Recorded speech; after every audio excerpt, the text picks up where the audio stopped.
ஆயக்கலைகள் 64 அதில் ஆணும் பெண்ணும் அறிந்தது எத்தனை ரகசிய கேள்விகள். உலகெங்கிலும் உள்ள வசந்த் தொலைக்காட்சி நேயர்களுக்கு வணக்கம். இது உங்கள் ரகசிய கேள்விகள். நம்ம ஒரு முக்கியமான விஷயத்தை பற்றி இன்றைக்கி பேச போகிறோம். திருமண உறவுகளில் மிகப்பெரிய பின்னடைவு உலகம் முழுவதுமே ஏற்பட்டுருக்கு. டைவர்ஸ் ரேட் வந்து எல்லா நாடுகள்லையுமே அதிகரிச்சுக்கிட்டு இருக்கு. பல்வேறு பிரச்சனைகள் உலகம் முழுவதுமே வந்துக்கிட்டு இருக்கு. இதில் பல புதிய ஆராய்ச்சிகளும் பண்ணிக்கிட்டே இருக்காங்க.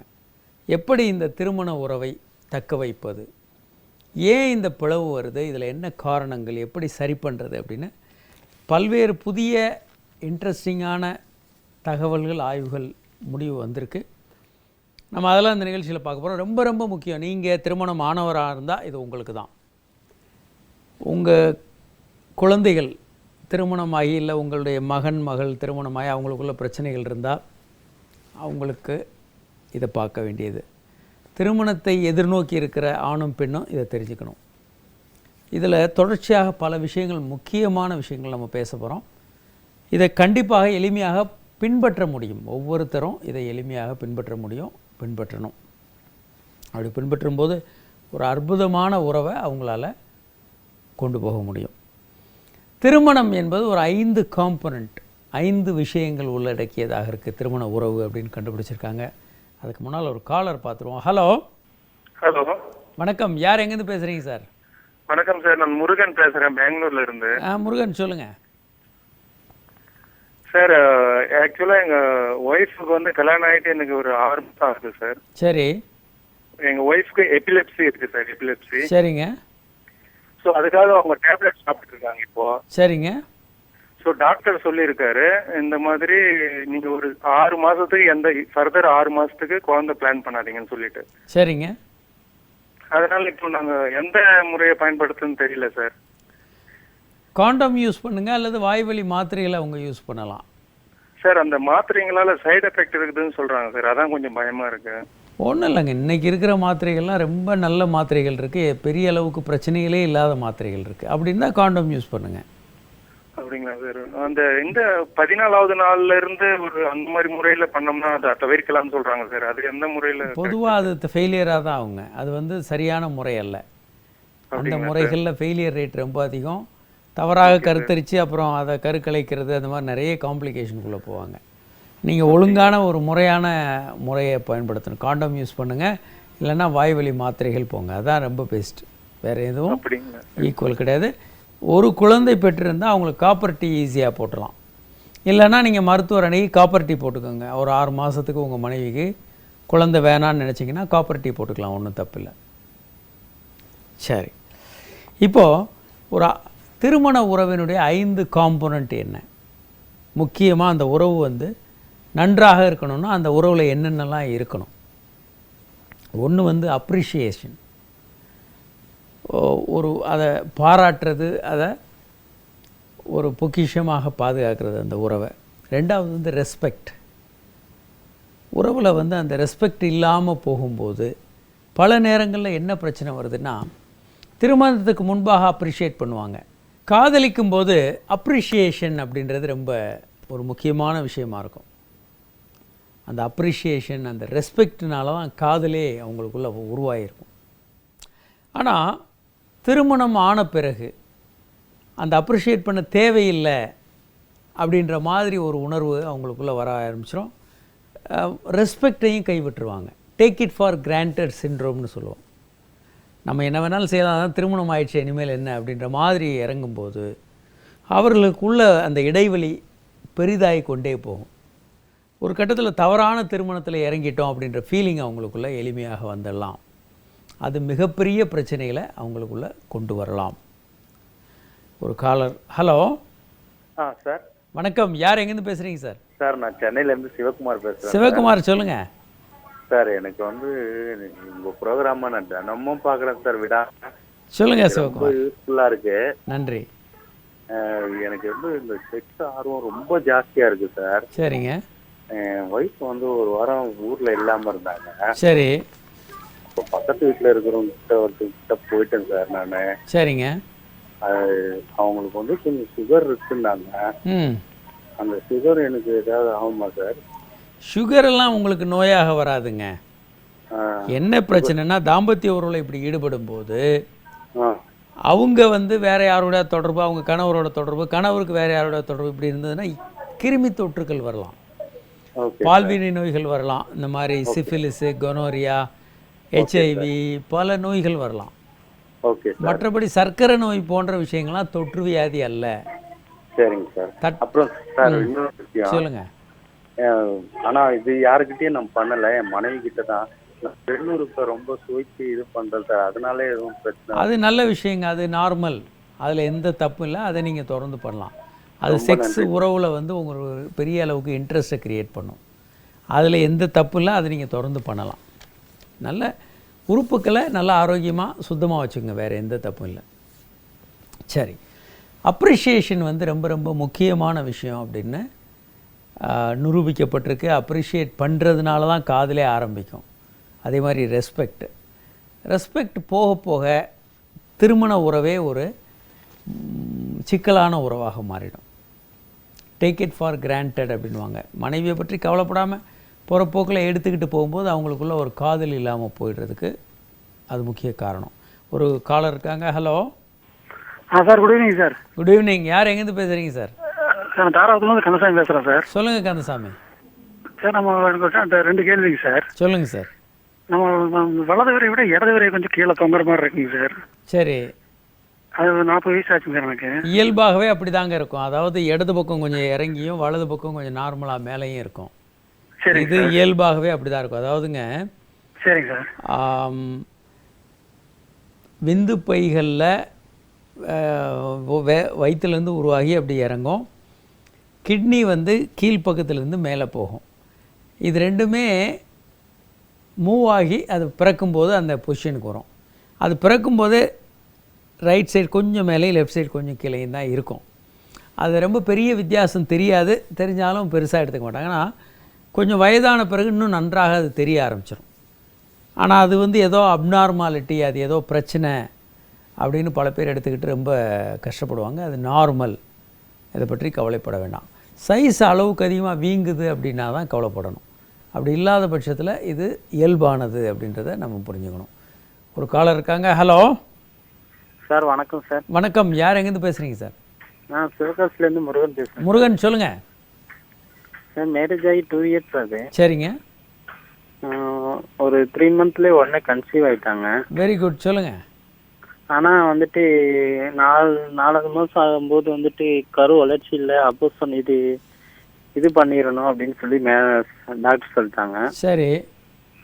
அதுக்கடுத்து 1 இயர் கழிச்சு ரிட்டன் இப்போ தான் கன்சீவ் ஆயிருக்காங்க. சரி.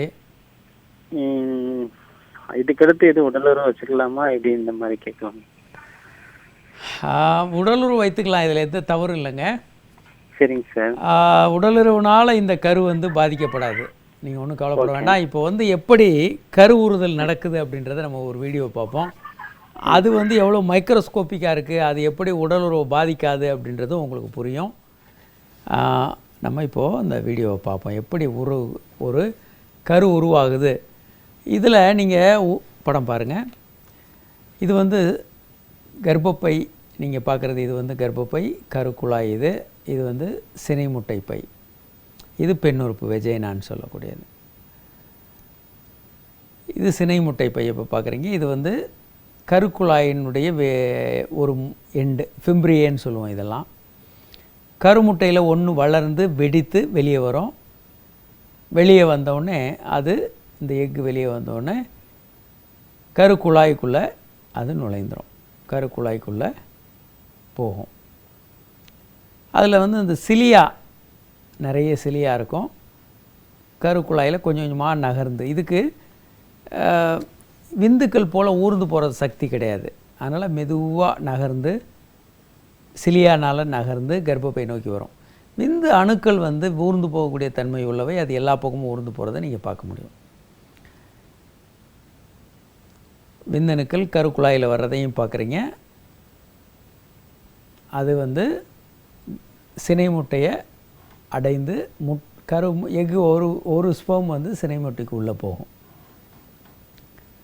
சினை முட்டை உள்ளே போனோடனே அந்த கருத்தரித்து கரு கொஞ்சம் கொஞ்சமாக நகர்ந்து கர்ப்பப்பை நோக்கி வரும். அது வரும்போதே வளர்ந்து கொண்டே வரும். இந்த நேரத்தில் ஏதாவது இங்கே ப்ராப்ளம் இருந்ததுன்னா, கருக்குழாயில் ப்ராப்ளம் இருந்தால் கரு வந்து அங்கேயே தங்கி வளர ஆரம்பிச்சிடும். நார்மலாக வளர்ந்து கர்ப்பப்பைக்கு வந்துடும்.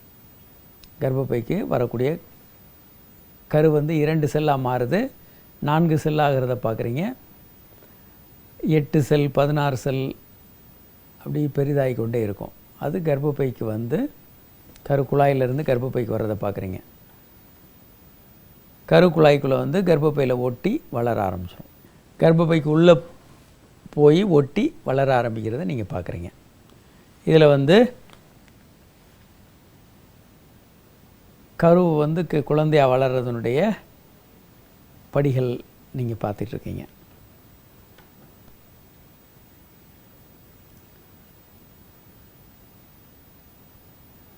ஸோ கருவை வந்து முழுமையான ஒரு குழந்தையாக வளர்கிறத நம்ம பார்க்குறோம். ஸோ இதில் வந்து கரு வந்து கண்ணுக்கு தெரியாத ஒரு பொருளாக இருக்கும். அது மைக்ரோஸ்கோப்லேயும் பார்க்கணும். நீங்கள் சாதாரண கண் கொண்டு பார்த்தா தெரியாது ஒன்றும். அந்தளவுக்கு கரு வந்து சின்னதாக இருக்கும். நீங்கள் உடலுறவில் ஈடுபடுறது வந்து அந்த கருவை வந்து எந்த வகையிலையும் பாதிக்காது. அதனால் அதை பற்றி நீங்கள் கவலைப்பட வேண்டாம்.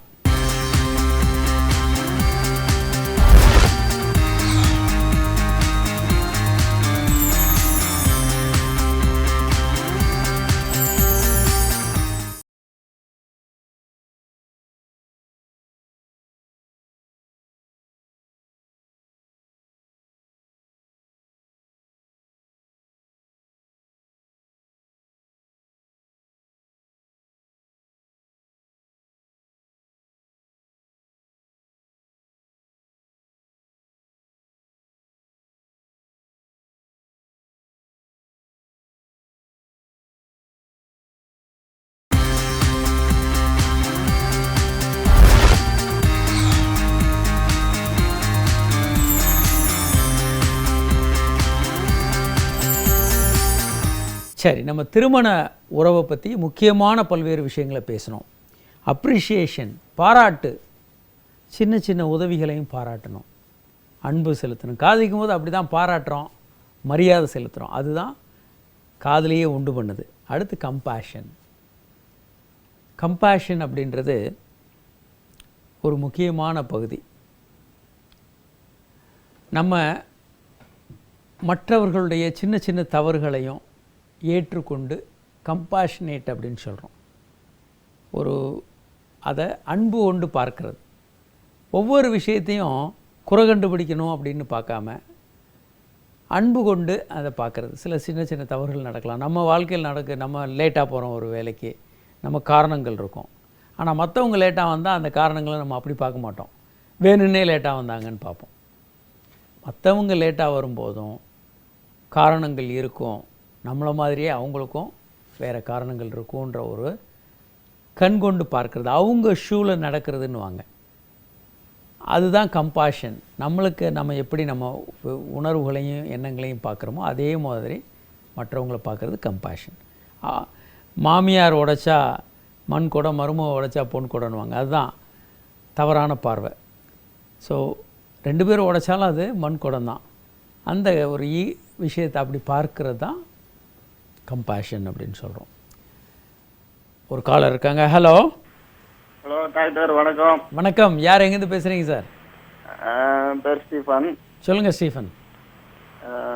டாக்டர், அதாவது சின்ன சந்தேகம். ஒய்ஃப் இப்போ தான் குழந்தை பிறந்துச்சு. சரிங்க, சொல்லுங்கள் சார்.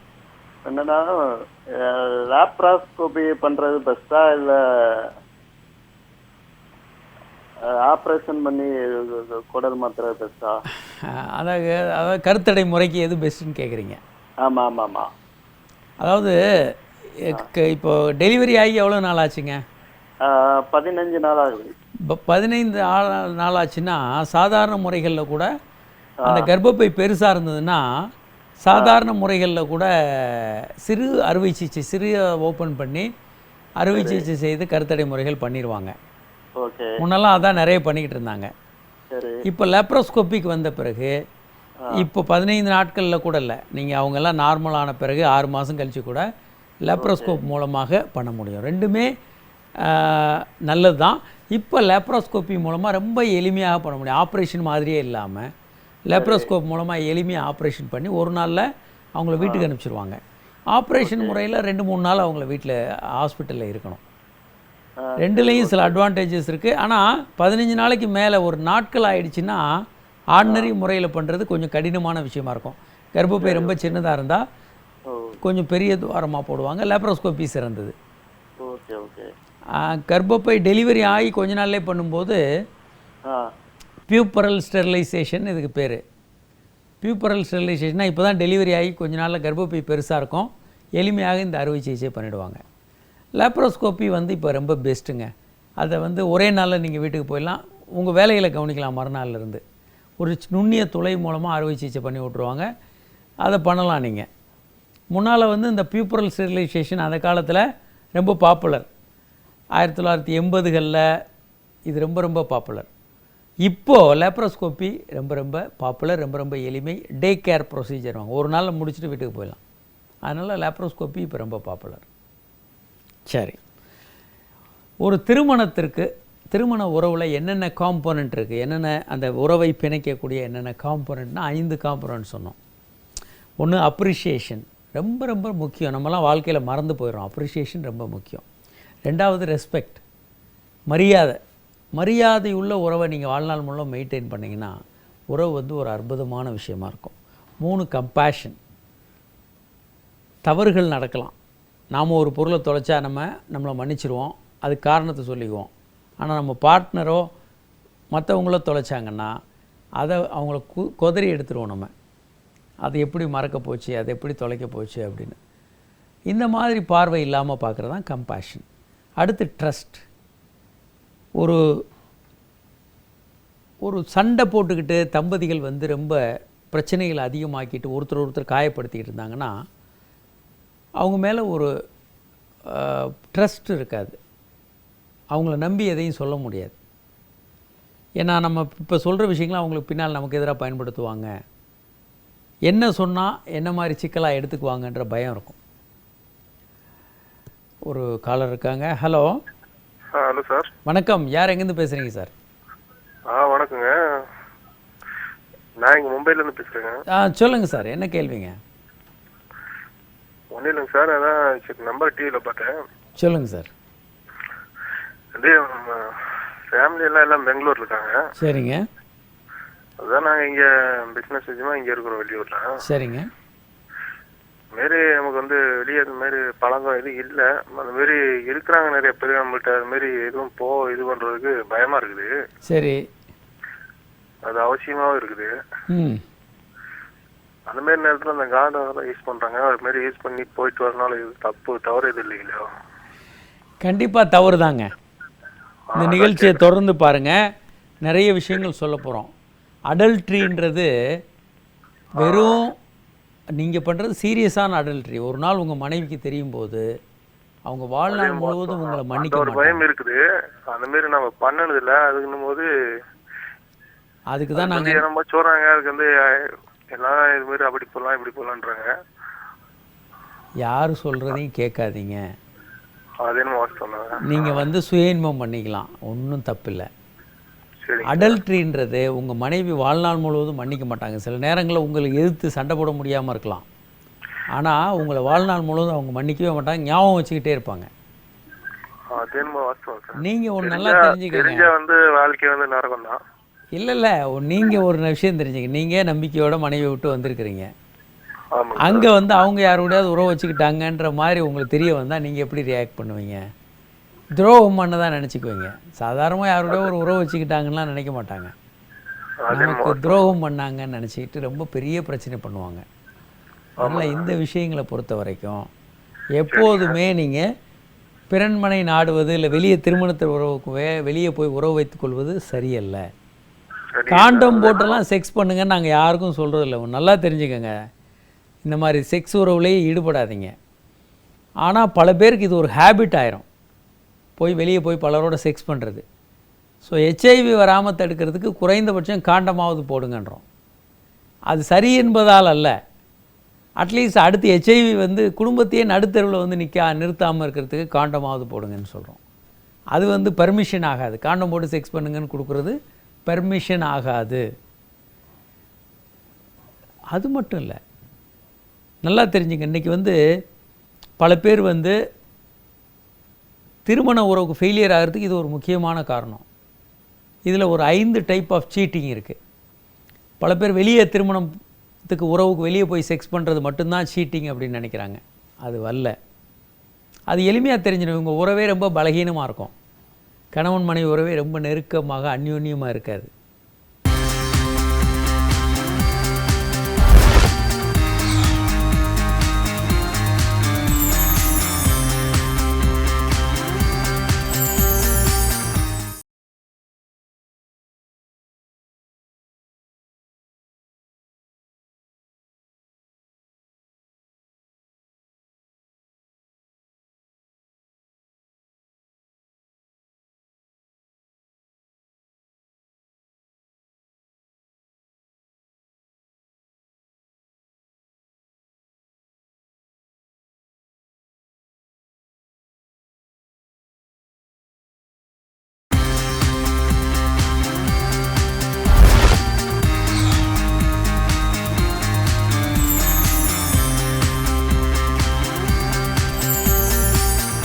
ஹலோ.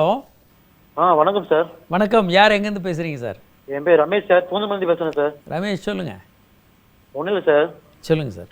இப்போது நம்மளுக்கு இது வரலான்னா, இப்போ லேடிஸ்க்கு வந்து அவங்க கூப்பிட்டு மேரேஜ் ஆயிடுச்சு. எனக்கு ஒய்ஃபு கூப்பிட்டா வரமாட்டாங்க, அவங்க வேணான்றாங்க. எதனால சார்?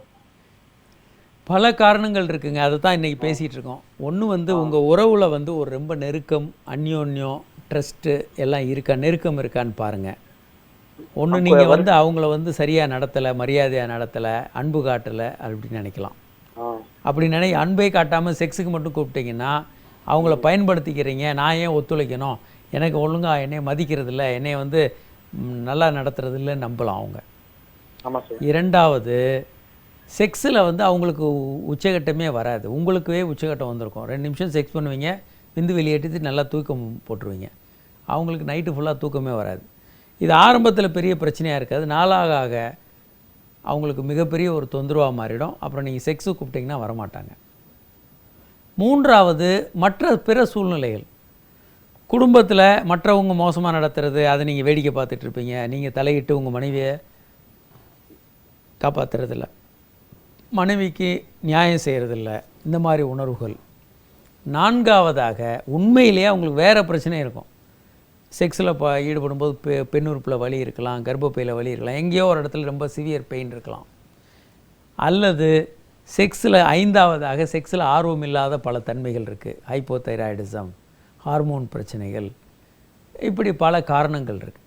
இந்த காரணங்களை வச்சுக்கிட்டு அவங்க செக்ஸில் ஆர்வம் காட்டுவாங்கன்னா பண்ண மாட்டாங்க. பல ஆண்களுக்கும் இந்த பிரச்சனைகள் இருக்கும். செக்ஸில் ஆர்வம் காட்டாததுக்கு அது ஒரு காரணமாக இருக்கும். இது எல்லாத்தையும் கொஞ்சம் ஆராய்ச்சி செய்து சரி பண்ணிட்டீங்கன்னா செக்ஸில் அவங்க முழுமையான ஆர்வம் காட்டுவாங்க. ஒன்றும் கவலைப்பட வேண்டாம். சரி, இப்போது தம்பதிகளை பொறுத்த வரைக்கும் எந்தெந்த வகையில் சீட்டிங், ஒரு மனைவியை வேறு இடத்துல இருக்காங்க, கணவர் வந்து பணி நிமித்தமாக பாம்பேயில் தங்குறாரு, சில நேரம் பாட்டையாலா போவாங்க, அல்லது வெளிநாடுகள் போவாங்க. வெளிநாடுகள்லாம் இன்றைக்கி செக்ஸ் டூரிசம் ரொம்ப காமன் ஆகிடுச்சு. எந்த நாட்டுக்கு போய் கேபிட்டலில் தங்கினாலும் அங்கே ப்ராஸ்டியூஷன் வந்து ரொம்ப காமன். ஏன்னா வெளிநாட்டிலேருந்து தங்குறவங்கலாம் அந்த ப்ராஸ்டியூஷன் பண்ணுறாங்கன்ற ஒரு பெரிய அளவுக்கு இருக்குது. அதுவும் சில நாடுகள் வந்து இது ரொம்ப ரொம்ப நொட்டோரியஸ். சில நாடுகளில் செக்ஸ் டூரிசம்ன்றது ரொம்ப ரொம்ப ஈஸி.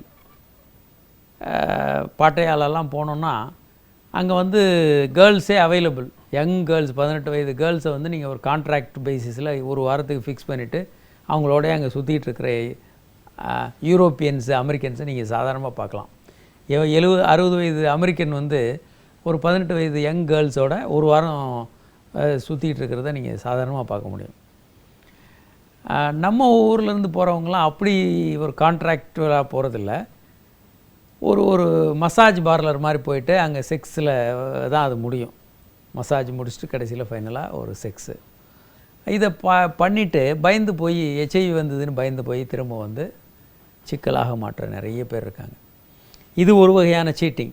அடுத்து எமோஷனல் சீட்டிங் வந்து நம்ம ரொம்ப சாதாரணமாக நம்ம நாடுகளில் ஈடுபடுவோம். ஒரு இன்னொருத்தரோட மனைவி இருப்பாங்க. இவர் வந்து அங்கே ஆஃபீஸில் போய் என் மனைவி சரியில்லை அது இல்லைன்னு அதெல்லாம் அந்த பெண் வந்து அவங்க வீட்டு பிரச்சனையெல்லாம் இங்கே சொல்கிறது. பர்சனலான ரொம்ப க்ளோஸ் ஆகிடுவாங்க. உடலுறவு இவங்களுக்குள்ளே இருக்காது. ஆனால் பர்சனலான எல்லா விஷயங்களையும் ஒன்றா பேசி பேசி பேசி ரொம்ப க்ளோஸ் ஆகிடுவாங்க. இந்த எமோஷ்னல் நெருக்கம் வந்து சரியான விஷயம் அல்ல. இது ஒரு தவறான விஷயம். கணவன் கிட்ட காட்டாத எமோஷனை வேற ஒரு ஆண்கிட்ட காட்டுறது, மனைவிட்ட காட்டாத க்ளோஸ்னஸ் எமோஷனை இன்னொரு ஆண்கிட்ட காட்டுறது வந்து அது ஒரு வகையான சீட்டிங்.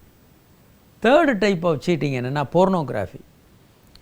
கணவன் வந்து மனைவி வீட்டில் இருப்பாங்க, இவர் செக்ஸ் படம் பார்த்துட்டு சுய இன்பம் பண்ணுறதோ வேறு பெண்களோட செக்ஸ் பண்ணுறதோ இந்த மாதிரி, இது ஒரு மூன்றாவது டிஜிட்டல் சீட்டிங். இது செக்ஸ் படங்களை பார்க்குறது, மிட் நைட் மசாலா பார்த்துக்கிட்டு இருக்கிறது, செக்ஸ் சினிமா படங்கள், திரைப்படங்கள் அல்லது இன்டர்நெட்டில் படங்களை பார்த்து அது வந்து பெண்களுக்கு பல நேரங்களில் அது ஒரு சீட்டிங்காக இருக்கும். அதனால டைவர்ஸ் அப்ளை பண்ணுற பெண்கள் பல நாடுகளில் ரொம்ப ரேஷியோ அதிகமாக இருக்குது. இப்படி பல வகையில் இந்த எல்லா விதமான சீட்டிங்கையும் அவாய்ட் பண்ணணும் தம்பதிகள். அப்போ தான் உங்களுக்குள்ளே ஒரு நெருக்கம் வரும். இன்று இந்த நிகழ்ச்சியில் பங்கு பெற இயலாத வாசகர்கள் உங்கள் கேள்வியில் எங்களுக்கு SMS மூலமாக அனுப்பலாம். 7810077788 என்ற எண்ணுக்கோ 7305577888 என்ற எண்ணுக்கோ உங்கள் கேள்வியில் எங்களுக்கு SMS மூலமாக அனுப்பலாம். அல்லது hi@drkamarajhospital.com என்ற மின்னஞ்சல் முகவரிக்கு உங்களுடைய கேள்வியில் எங்களுக்கு மின்னஞ்சல் அனுப்பலாம். மீண்டும் நாளை சந்திப்போம். வணக்கம்.